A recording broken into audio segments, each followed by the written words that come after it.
que si je suis là aujourd'hui, c'est pour le Conseil national de l'ordre qui a mis en place depuis pratiquement 20 ans, en collaboration avec Ipsos, un observatoire de la sécurité.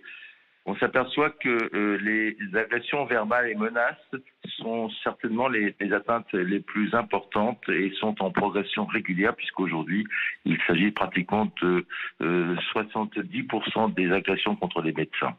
70% sont des agressions verbales ou des menaces. Vous en avez vous-même été victime, docteur? Alors, ça m'est arrivé l'année dernière, une année d'ailleurs où les agressions avaient diminué, mais c'était vraisemblablement à cause des confinements. Et ces menaces sont arrivées en particulier à l'occasion des vaccinations et très fréquemment dans les centres de vaccination vis-à-vis de patients qui ne désiraient vraiment pas le faire. C'est-à-dire que cette crise Covid a exacerbé un petit peu les tensions, a rajouté de l'agressivité? Oui et non, non, parce que on s'aperçoit quand même que pratiquement depuis 10 ans, les violences faites aux médecins augmentent régulièrement, de façon même inquiétante, puisqu'aujourd'hui nous avons relevé pour l'année 2021 plus de 1000 cas d'atteinte à la sécurité des médecins. Oui, parce que alors que nous étions en confinement l'année dernière, en 2020, et qu'a priori il y avait moins de consultations, le taux d'agression est resté stable. Hmm.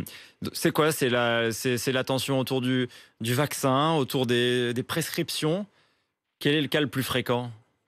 Écoutez, le cas le plus fréquent, en tout cas au niveau de la vaccination, c'est certainement la problématique des passes où un grand nombre de patients ne voulaient pas se faire vacciner, mais se sont retrouvés obligés de le faire, soit pour voyager, soit pour travailler. Et c'est sûr que cela a créé de Hmm. fortes tensions. Beaucoup de médecins racontent aussi qu'ils se retrouvent face à des patients qui arrivent entre guillemets, comme des clients, en sachant exactement ce qu'ils veulent, qu'on leur prescrive, et parfois de façon agressive.